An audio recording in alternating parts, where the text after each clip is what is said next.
নমস্কার,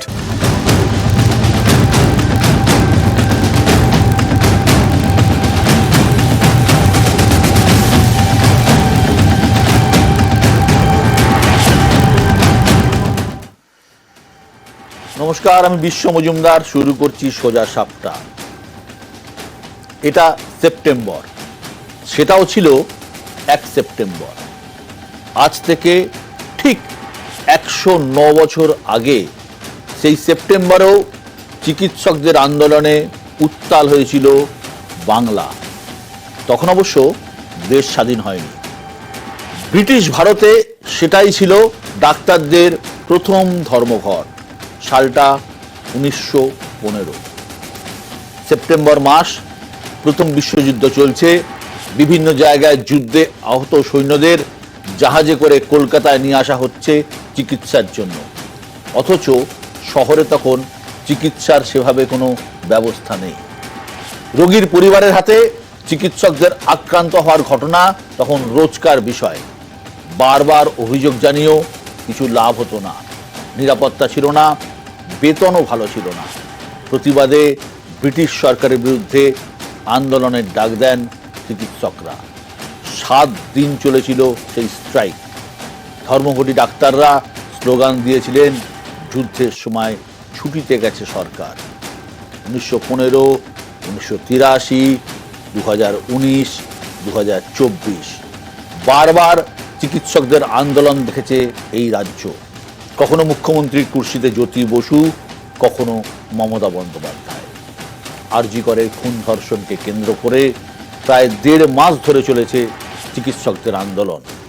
নবান্ন থেকে কালীঘাট দফায় দফায় বৈঠক হয়েছে, কিন্তু জুনিয়র ডাক্তাররা আন্দোলন থেকে সরেননি। অবশেষে আংশিক কর্মবিরতি প্রত্যাহারের কথা ঘোষণা করেছেন তারা।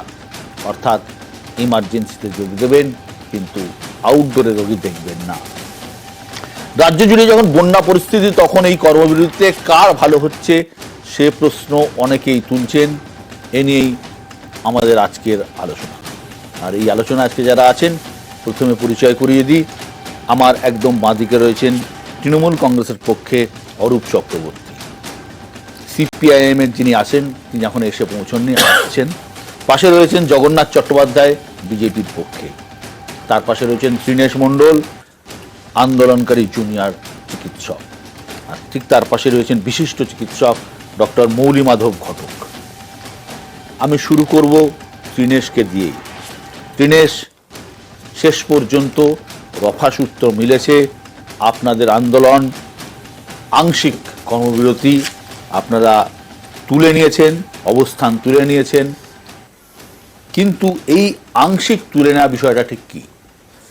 আংশিক তুলে নেওয়া বলতে আমাদের আপাতত যে গতকালের জেনারেল বডি মিটিংয়ে বিভিন্ন কলেজের জুনিয়র ডাক্তারদের প্রতিনিধিরা এসে যে ডিসিশন নিয়েছে, আপাতত আমরা এমার্জেন্সি সার্ভিসগুলো চালু করব। অর্থাৎ এমার্জেন্সি, মেইন যে এমার্জেন্সি, ট্রমা এমার্জেন্সি, এমার্জেন্সি ওটি, এই জিনিসগুলো চালু হবে। ইলেকটিভ পরিষেবা শুরু হবে কি হবে না সেটা পরবর্তীকালে আলোচনা করে হবে।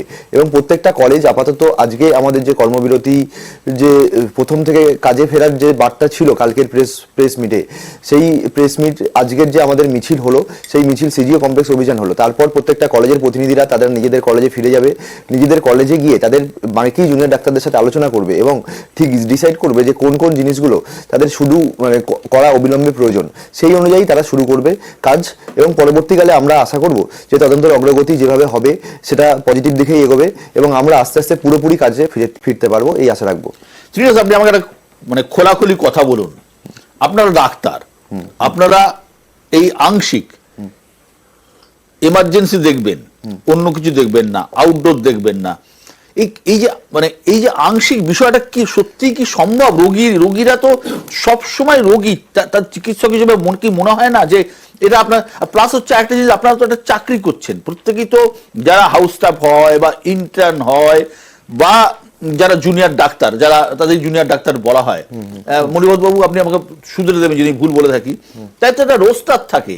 আমাদের অফিসে আছে যে এই কাজটা এই টাইম থেকে এই টাইম করবে। সেখানে এই রোস্টার তো নাকি আপনারা নিজেই রোস্টার ঠিক করবেন? না না না, দেখুন, প্রথমত বলি, জুনিয়র রেসিডেন্টরা কোনো চাকরি করে না, তারা প্রত্যেকেই স্টাইফেন্ড পায়, তারা প্রত্যেকেই শিক্ষানবিশ, সে ইন্টার্ন হোক, হাউস স্টাফ হোক বা আপনার পিজিটিরা, প্রত্যেকেই শিক্ষানবিশ, তারা কাজ শিখতে যায়। তাদের কাজ চাকরি করা বা হসপিটাল চালানো মেন নয়, প্রধান উদ্দেশ্য হচ্ছে তাদের পড়াশোনা করা এবং কাজ শেখা। সেই হিসেবে তারা সিনিয়র স্যারদের থেকে থাকেন এবং সিনিয়র স্যারদেরকে হেল্প করেন, সেই হিসেবে তারা কাজ শেখেন। এবং কালকে তারা যে ফিরে যাবেন, শুধুমাত্র কোনো কোনো কলেজ তারা চাইলে তাদের এমার্জেন্সি সার্ভিসের মধ্যে যদি ওপিডি মনে করে, তাহলে তারা শুরু করতে পারে, করবে হয়তো। এখন আমাদের এইগুলো কোনো সার্ভিসই কিন্তু এখন অবধি বন্ধ নেই। আমাদের যে হসপিটালগুলো আছে, প্রত্যেকটা হসপিটালে আমরা বারবার বলে এসেছি, প্রত্যেকটা হসপিটালে senior doctor, RMO, sir, professor যারা আছেন, অ্যাসিস্ট্যান্ট প্রফেসর, অ্যাসোসিয়েট প্রফেসর, প্রত্যেকে কাজ করছেন। তারা ওভার ডিউটি করছেন এই আওয়ারে, তারা আমাদের মুভমেন্টে কাঁধে কাঁধ মিলে লড়াই করছেন, তারা ডিউটি করে লড়াই করছেন।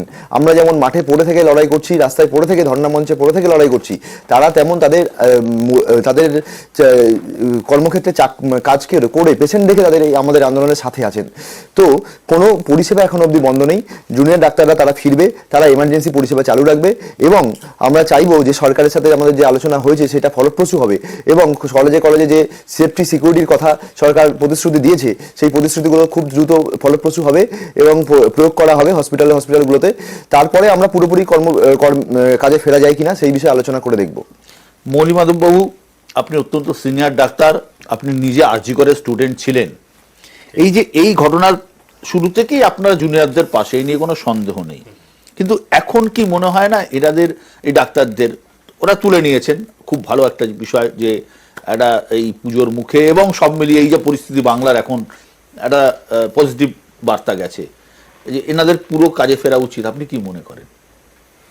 হ্যাঁ, আমার বক্তব্য হচ্ছে যে সত্যিকারের যে নির্যাতনের ঘটনাটা ঘটেছিল সেটা আমাদের শুধুমাত্র আরজি করের প্রাক্তনী হিসেবেই নয়, আমার মনে হয়েছে যে এটা মানে সামাজিক ক্ষেত্রে এটার একটা খুব ডিপ একটা ওখানে কিন্তু ইম্প্যাক্ট একটা হয়েছিল অবশ্যই, এবং সেই ইম্প্যাক্টেতে আমরা প্রত্যেকেই ভীষণ মর্মাহত অবস্থায় ছিলাম এবং আমরা এদের আন্দোলনটাকে সেই মুহূর্তের জন্য সাপোর্ট করেছি, সমর্থন করেছি, আজও করি যে ওরা যা কাজ করেছে।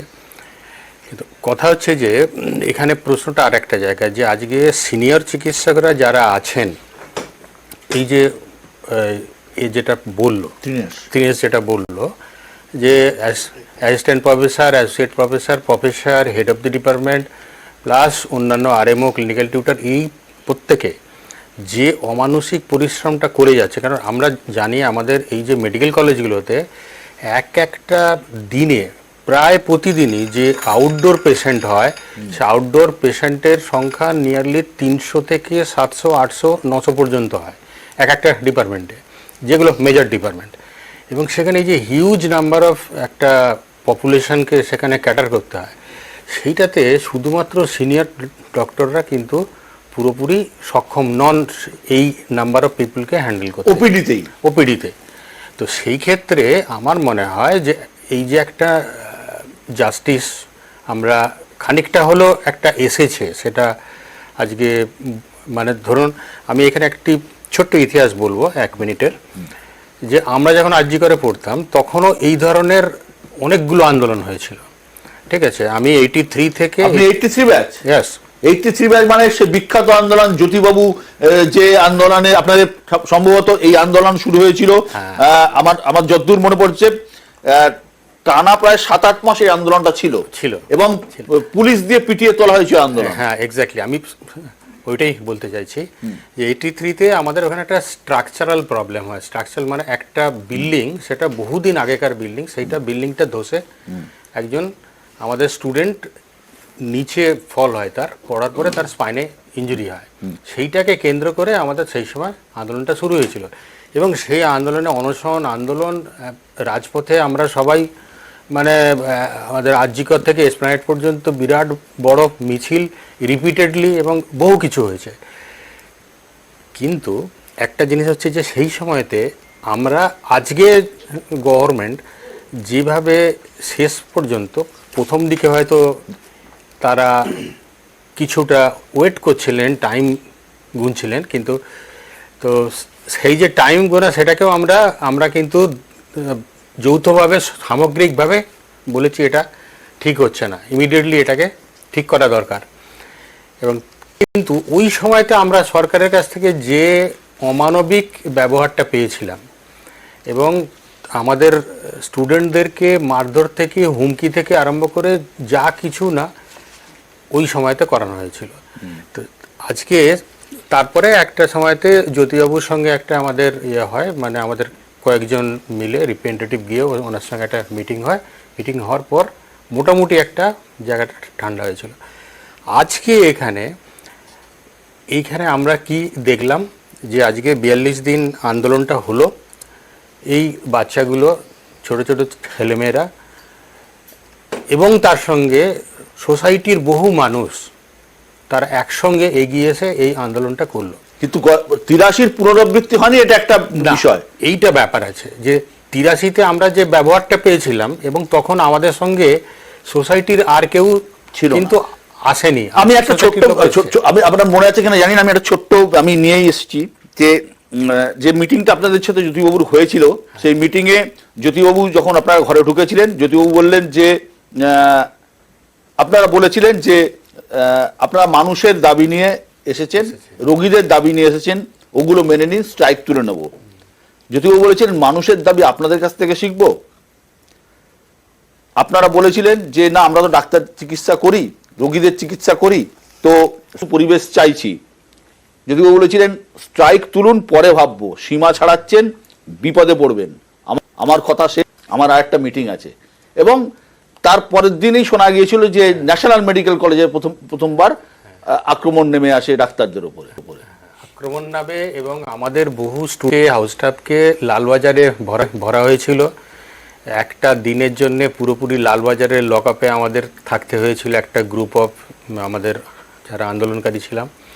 সে অনেক বেশি অত্যাচার হয়েছে সেই সময়। আমি এই জায়গা থেকে আসবো, জগন্নাথ যেভাবে আন্দোলন হ্যান্ডেল করলেন মুখ্যমন্ত্রী, অবশ্যই আন্দোলন জুনিয়র ডাক্তারদের আন্দোলন, অবশ্যই সেই আন্দোলনের যৌক্তিকতা এবং সারবত্তা ছিল, কিন্তু বিষয় হলো শেষ পর্যন্ত একটা কোথাও একটা সমাধান সূত্র মিলল। আগের সপ্তাহ তুমি ছিলে আমার অনুষ্ঠানে, আলোচনা হচ্ছিল যে এই সমাধান সূত্রতে বিজেপি দলগতভাবে তারা কি কোথাও একটা ব্যাকফুটে চলে গেল না? এই পুরো আন্দোলন একটা রাজনৈতিক, তার বিজেপির কোথাও তার জায়গা পেল না। দেখুন, বিজেপির ব্যাকফুটে যাওয়া বা না যাওয়া বর্তমান পরিস্থিতিতে খুব বেশি যুক্তিগ্রাহ্য একটি আলোচ্য বিষয় হতে পারে না। যে পরিস্থিতি নিয়ে শুরু হয়েছিল এই আন্দোলন, শুরু হয়েছিল আন্দোলন কি না, অভয়ার বলুন, তিলোত্তমা বলুন, বা আরজি করের যে বোনটির উপর অত্যাচার হয়েছে সেই বোনটির বিচার চাই।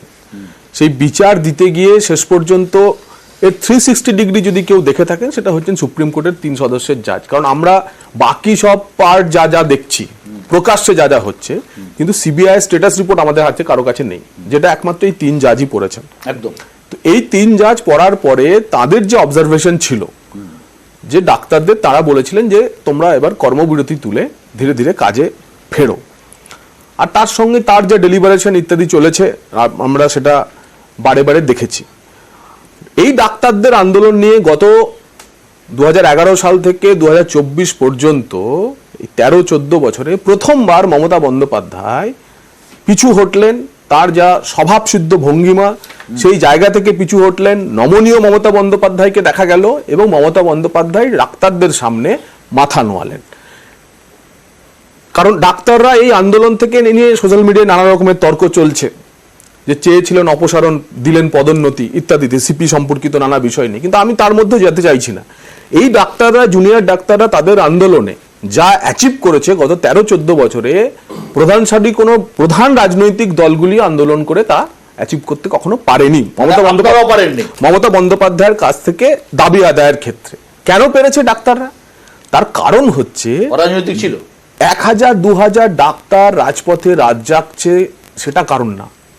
এই 1000 ডাক্তারের সঙ্গে 10 কোটি পশ্চিমবঙ্গবাসীর ভাবাবেগ ছিল, আবেগ ছিল। আপনারা আপনাদের টিভি চ্যানেল চালিয়ে দেখেছেন, আপনার টক শোতে ডাক্তারদের বলালে পরে যতটা আপনার টিআরপি বাড়ছিল, জগন্নাথ চ্যাটার্জি বললে পরে টিআরপি বাড়ে না ততটা।